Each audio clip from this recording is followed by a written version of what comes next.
So when I write novels, they're kind of a lot of different things.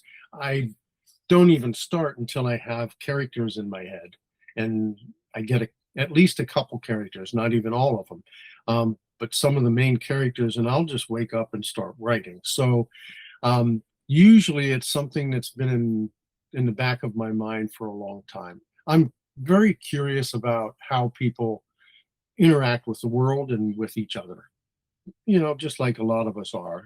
So putting them into putting people into interesting circumstances that we haven't really been in or we don't understand. I mean, how could we have been in this situation?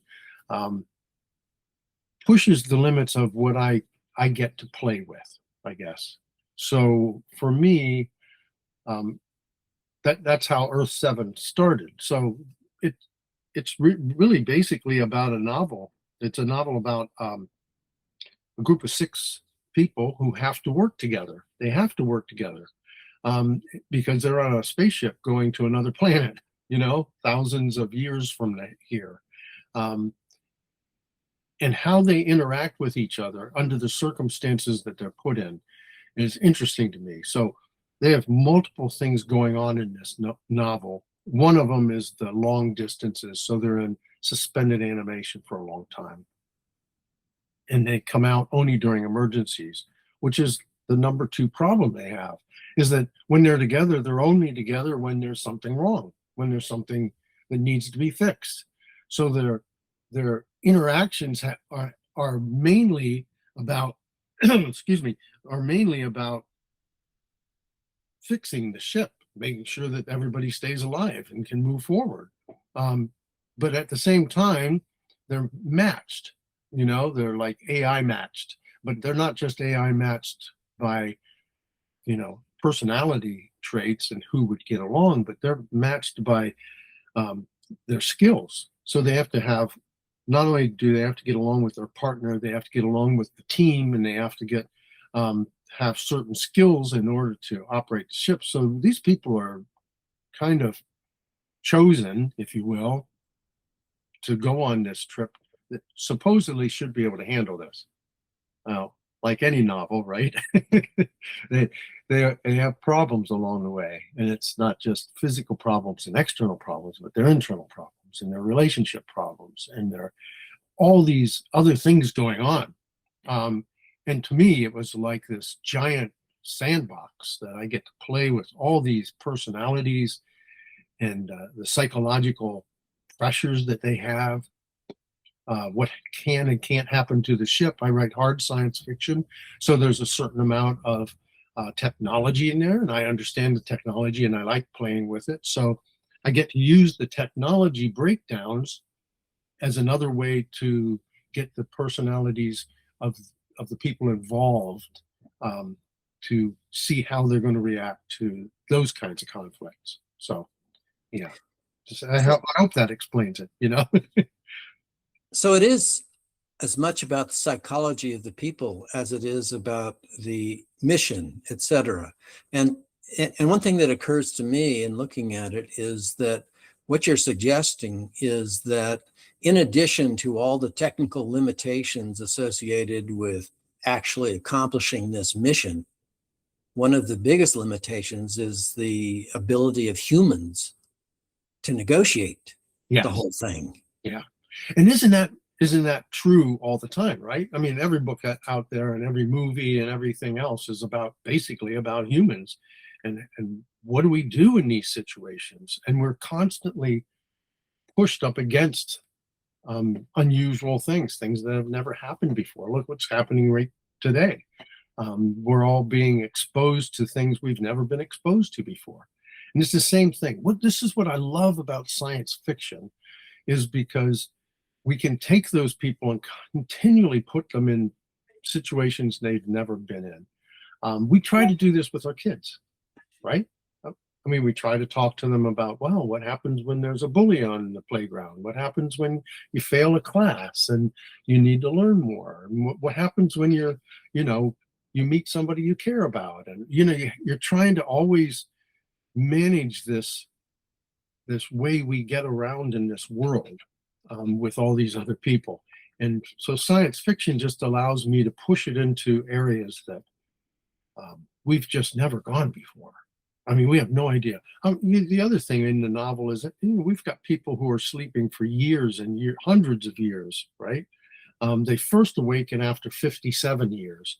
So they've been in a dream state for 57 years. And all of a sudden you come out of your dream in 57 years. I don't know about you, but I've wakened up from dreams thinking, wow, that seemed real. Can you imagine 57 years of that? So they're in an active dreaming state. They're thinking about things, they're fantasizing, they're doing all the things that you usually do in dreams. Yes. So what I've done in the novel is I did this on purpose. So the drugs that they take when they're in suspended animation are supposed to keep them as close to where they left off as possible. So whatever relationship they were in, whatever kind of feelings they had, it was supposed to kind of hold on to that last moment. So in a sense, it's the same thing that happens when we go to sleep, right? So you go to sleep last night. I went to sleep last night. By the time I wake up, I'm kind of close to what was happening yesterday. I slept, I had dreams, but I wake up and I remember yesterday. And that was the idea here, is that we don't want them to just go into a dream state and just go off everywhere and just never come back. Although in the novel, there are difficulties coming back, of course. And so I get to talk about that too. Now, one of the things that's interesting is that the stakes are really, really high. I mean, they have 100,000 people on board that they're taking care of. And this voyage is supposed to last 1,000 years. Yeah. So, well, several thousand years. 7,000.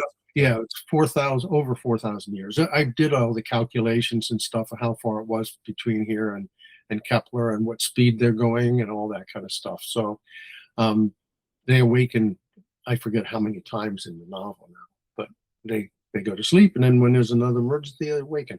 Remember, it's interesting to me because one of the things I was thinking when I was working on this was about the ship and how long it'll last. But we look at something like Voyager, and it's still going and still pushing things back.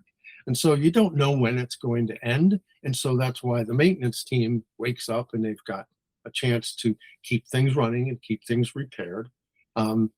It's the same technology they knew when they started. So it's not like the technology has changed. It's not like they went into suspended animation, which, some novels have done. They go into suspended animation, wake up 300 years in the future, and they're still thinking about the past, right? And so the technologies aren't the same. These guys are with the same technology they started with, and they understand it so they can repair things and make sure the ship doesn't break down.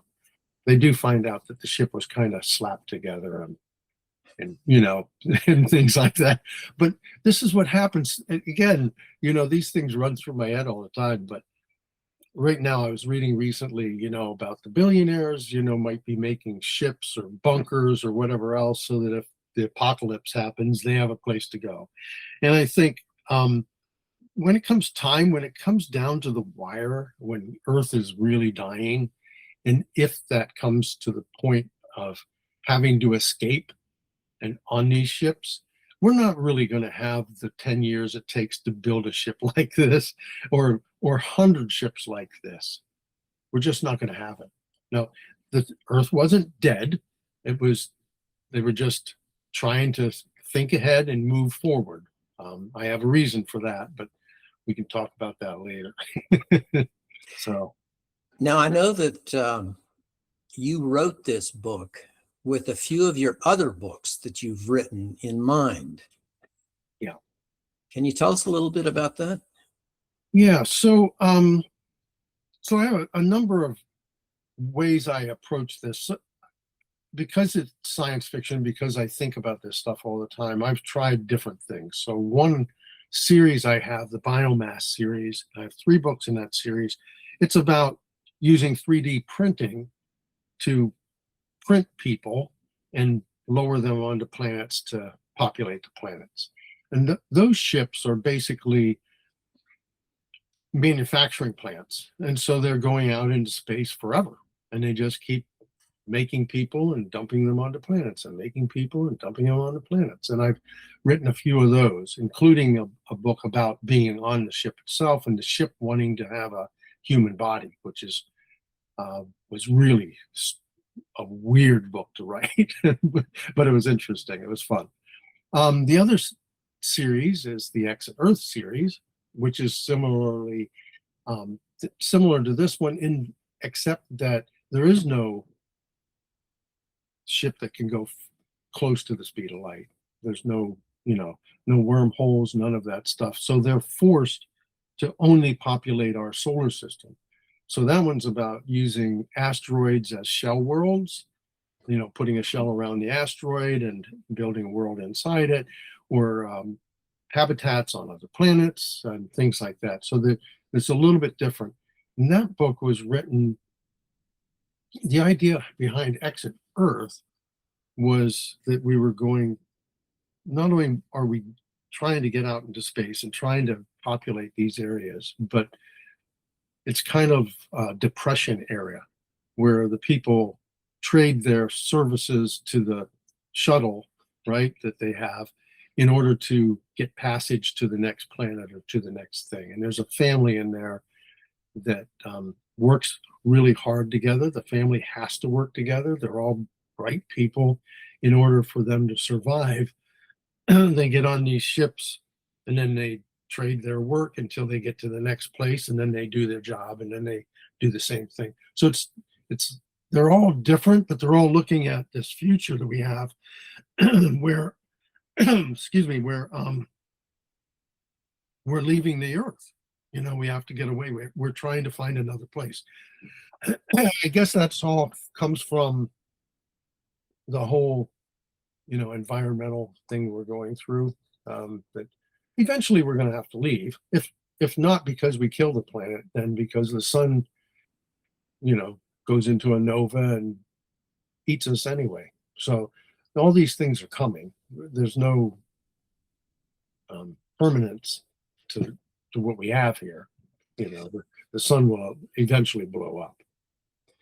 But one of the things that I thought was interesting is that you postulated the possibility that, for example, in this book, the flight to Earth 7, it takes 4,000 or 7,000 years to reach the destination, etc. But during that time, during those 4,000 years, technology is not standing still.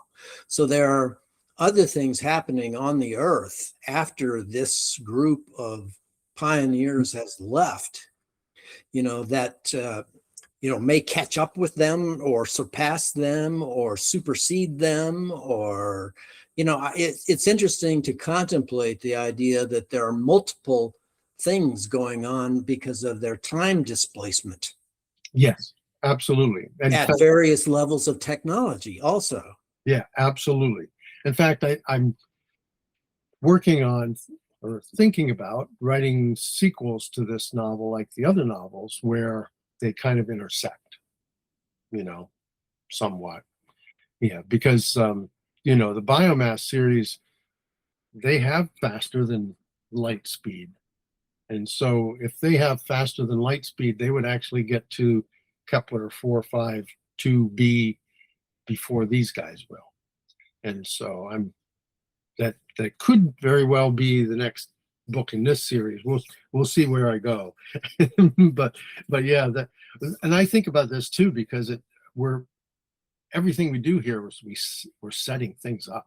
We're setting things up on what's happening. I could easily connect this to Exit Earth as well, with a book that's in between that talks about, we've already done the solar system, and then now we're learning to do, faster than speed, faster and faster speeds, closer to light speed, and do a series in between that. It's interesting because, it's all the same universe. So in a way, like you said, time is just time. I can place these people anywhere along that timeline and intersect them any way I want, which makes this truly fun.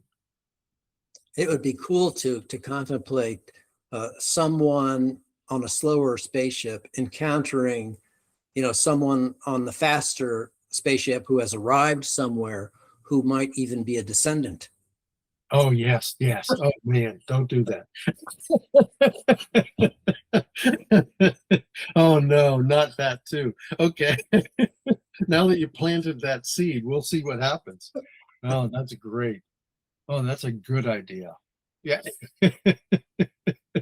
Uh, so this is what's fun about writing. This is what's fun about what I do.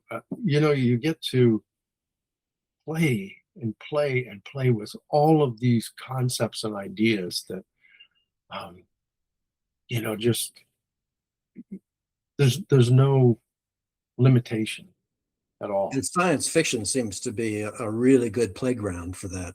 It is. Well, and what's the other side of science fiction that I love so much is that it has all the aspects of all the other genres. It can be literary science fiction. It can be, a mystery science fiction. It can be a romance science fiction. So science fiction is like this umbrella over all these other, I guess, genres, all these other ways of approaching, life, whatever that might be. So it's pretty interesting. Yeah. Although, I also write mysteries and thrillers and things like that too, but and literary novels. But the sci-fi allows me to, yeah, go places I wouldn't normally go.